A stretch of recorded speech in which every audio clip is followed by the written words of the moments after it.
Parler peut-être de ton expérience dans l'œil du dragon. Ouais, c'était cool. Dans le fond, dans l'œil du dragon, c'est l'émission québécoise. Ça a été surtout un bon médium pour aller chercher de la visibilité. C'était quelque chose d'assez intéressant, mais c'est drôle parce que les gens pensent beaucoup que c'est à cause de ça qu'on est devenu gros, mais au final, notre courbe de croissance était comme ça. Dans le dragon, on nous a donné un pic, mais on est vite retombé un peu sur notre ligne directrice. Donc, toutes les entreprises c'est cool d'appliquer, c'est le fun, mais c'est vraiment pas aussi life-changing que les gens peuvent le penser. Là. Puis, c'est quoi l'expérience? Je veux dire, ça, c'est des venture capitalistes un peu si on veut. C'est des anges investisseurs. L'expérience personnelle est vraiment cool parce que dans le fond, t'as le stress d'être à la TV, de faire un tournage, de passer devant des millions de personnes. Tu parles à des gens qui sont tous millionnaires devant toi, là, dont Mitch Garber qui vaut je sais pas combien de centaines de millions de dollars. T'es capable de leur pitcher ton idée. On a été capable d'intéresser nous 4 dragons sur 5 à l'époque. C'est qui celle qui voulait pas? C'était Ankle. Ouais. La madame. Donc, en fait, elle trouvait qu'on manquait l'aspect social. Donc, nous, on s'implique beaucoup dans beaucoup de causes. On s'implique avec le cancer du sein, on fait des trucs drôles.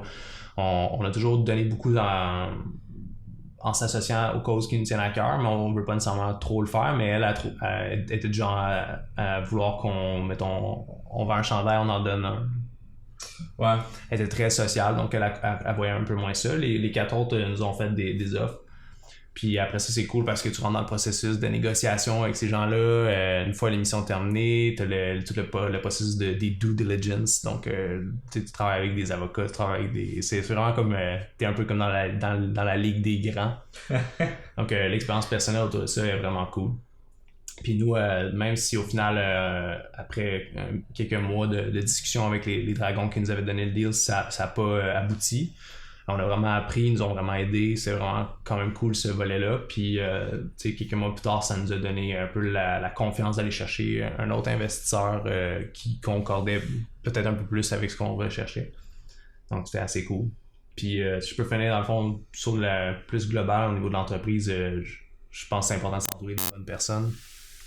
Fait que tu disais par rapport à la démarche entrepreneuriale, dans Poche et Fils, t'as Anthony qui c'est le génie un peu créatif, celui qui s'occupe de tout ce qui est vraiment plus marketing d'idées, du brand. Puis lui, c'est souvent lui qui est en avant de l'entreprise, le frontman. Mais puis dans le fond, sans lui, on serait pas où ce qu'on est. Mais derrière ça, sans le web, de mon côté, on serait pas où ce qu'on est. Sans Nicolas qui est le gars des opérations, c'est vraiment...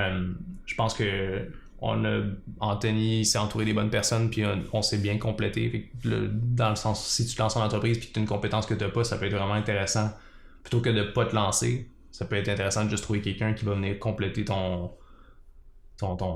lacunes où tu peux les apprendre, bien sûr, là, si t'es un autodidacte un peu comme toi, mais... Ouais, mais il y a beaucoup de chapeaux à mettre. Mais dans le sens, à un moment donné, ça devient large. Toutes les avoir, même. Donc, au début, ça se fait. Ouais, clairement.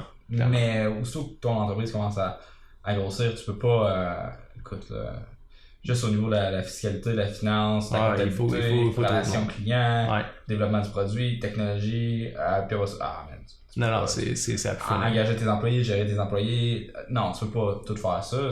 Ouais. Fait que c'est sûr que c'est important Mais ce qu'on voit souvent, là, c'est des gens qui vont se partir avec leurs amis. Ouais. Ils n'ont pas nécessairement fait leur due diligence sur l'autre personne. Ils savent pas s'ils ont déjà fait des projets dans le passé ou si ils travaillent bien avec. Il y a des chicanes qui se font. Ça peut mal finir. Ça peut... La plupart du temps, ça finit mal. Ouais. Mais il y a certainement moyen là, de...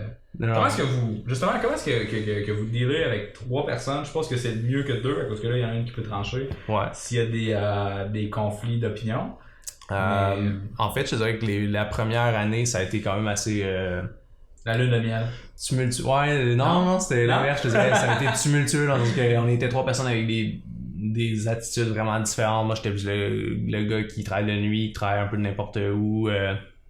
Un peu le geek de la place, on a une vision, puis les autres connaissaient pas nécessairement la technologie, connaissaient pas la réalité. En fait, puis moi, je connaissais pas nécessairement la réalité des opérations. On avait 3 personnes qui se comprenaient pas trop. On se complétait dans nos différentes forces, mais on se complétait pas, donc on avait souvent des bonnes frictions.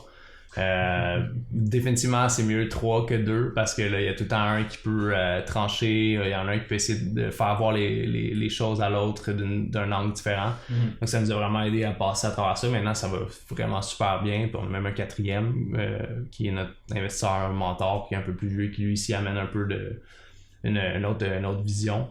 Mais c'est normal, c'est un peu comme un couple. Fait que c'est peut-être normal qu'il y ait des chicanes. S'il n'y a pas de chicanes, c'est qu'il y a quelque chose qui va pas bien.